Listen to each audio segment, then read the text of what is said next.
Before we begin, make sure to subscribe to Echoes of War for weekly deep dives into the hidden side of history. How soldiers lived, adapted and endured when conditions were brutal beyond modern comprehension. These were not theories written in manuals. They were survival lessons born out of desperation, cold and ingenuity. Stay to the end, because these 9 sleeping hacks from World War II weren't just about getting rest. They were about staying alive through nights so cold that rifles froze and breath turned to ice crystals before it hit the air. Soldiers learned that sleep was as much a weapon as a rifle.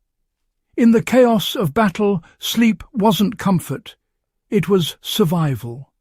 A soldier who couldn't rest was a soldier who lost focus, made mistakes, or froze where he lay.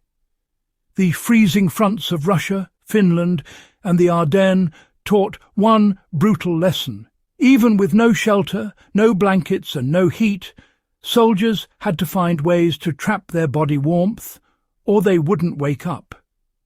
Many of these methods were developed on the spot and spread through whispers in the trenches, becoming secret fieldcraft far more reliable than anything issued from command. The key principle behind all these methods was insulation, stopping the body's heat from escaping to the frozen earth below. Soldiers didn't have thermal mats or sleeping bags, but they learned to turn whatever surrounded them, grass, soil, snow, or even enemy debris, into layers of protection. The hay bed method kept warmth from draining into the soil. One of the oldest and most effective tricks was using hay, straw, or dry grass as a natural mattress. Soldiers in rural Europe quickly discovered that a foot of loose straw could trap enough air to prevent body heat from sinking into the ground. Units stationed in barn ruins or hayfields during the winter often filled their bedrolls with straw and wrapped them in cloth or spare uniforms. For anyone looking to recreate this insulation method today, a modern equivalent would be a bed of dry leaves, pine needles, or even shredded paper, any material that traps air pockets. The goal is always to separate the body from direct contact with the earth, since the ground absorbs heat faster than the air. Soldiers turned their coats into makeshift sleeping bags. Most armies didn't issue sleeping bags until later in the war, but resourceful soldiers created their own versions using greatcoats, belts, and spare clothing. They laid one coat underneath, wrapped another over themselves, then tightened the edges using straps, belts, or even bootlaces to trap warm air inside. This simple principle, creating layers and sealing the edges, still applies in cold weather survival today. If caught without gear, using any combination of coats or blankets to form overlapping layers can create a cocoon of trapped air that keeps you far warmer than lying under one open layer. The trench heat pit used earth itself as insulation. Eastern Front diaries describe soldiers digging shallow pits just deep enough to lie in, then lining them with twigs or branches and covering the top with tarps, cloth or snow. The soil walls stopped wind chill, and once a soldier's body warmed the small space, it held that heat for hours. Some called them foxholes, but in severe winter they became heat traps, low, narrow shelters that took advantage of the Earth's insulating power. This design later evolved into survival snow caves used by mountaineers. Even without equipment, digging down rather than lying on open ground can make the difference between freezing and staying alive. The hot stone technique was a soldier's secret to warming cold trenches. When open fires were forbidden, soldiers heated stones in small stoves or even near weapon barrels and buried them under the floor of their shelter. The rocks released warmth slowly through the night, acting like primitive heating pads. Units in the Italian and Balkan fronts used this technique widely, sometimes adding a layer of cloth to prevent burns. For practical modern use, heat dense stones near a fire, then wrap them in cloth before placing them under bedding. It's an ancient method that works because stones retain heat longer than air, radiating warmth gradually. Snow wasn't the enemy. It was insulation when packed properly. It sounds counterintuitive, but snow shelters were warmer than open air. Soldiers learned that compacted snow held body heat once sealed from wind. By digging into a snowbank or covering themselves with a snow dome supported by branches, they could trap a layer of relatively warm air. The temperature inside such a snow cave could stay around 0 degrees Celsius even when the outside dropped below -20. Modern Arctic survivalists still rely on this same principle.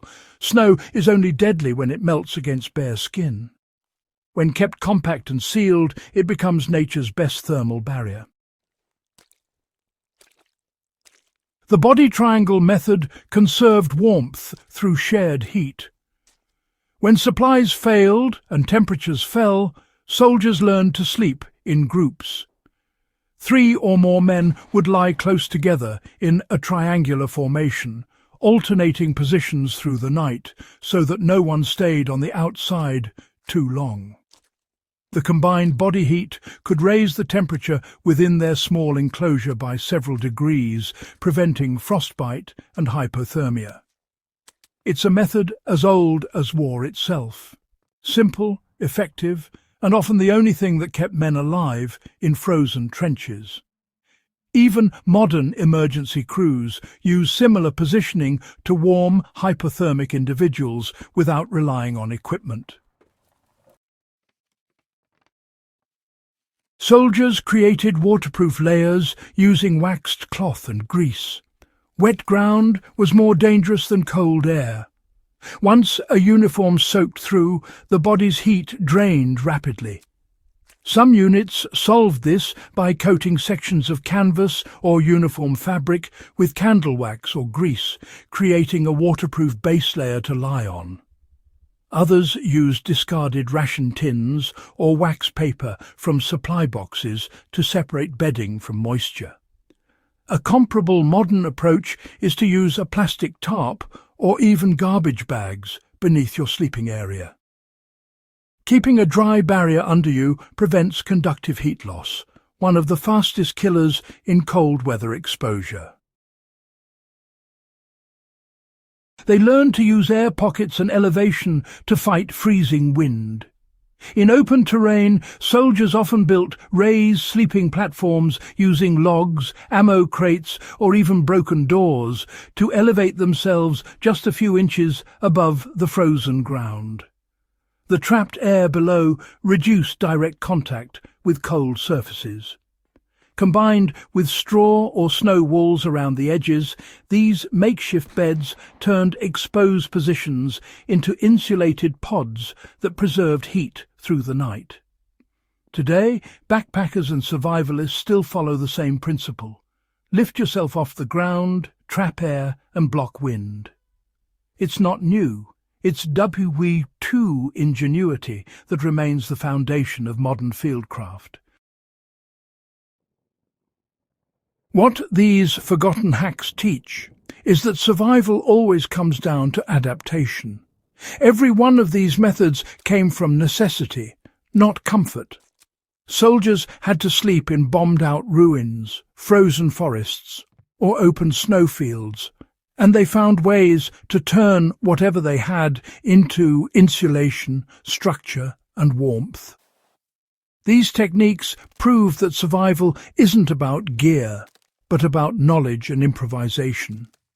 Whether you study military history or practice off-grid living, these wartime sleeping hacks remain just as relevant today. They remind us that resourcefulness is the ultimate survival skill.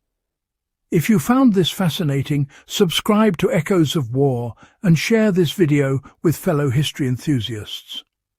There's still more to uncover from the diaries, field manuals and forgotten stories of those who endured the coldest nights in human history and lived to tell about it.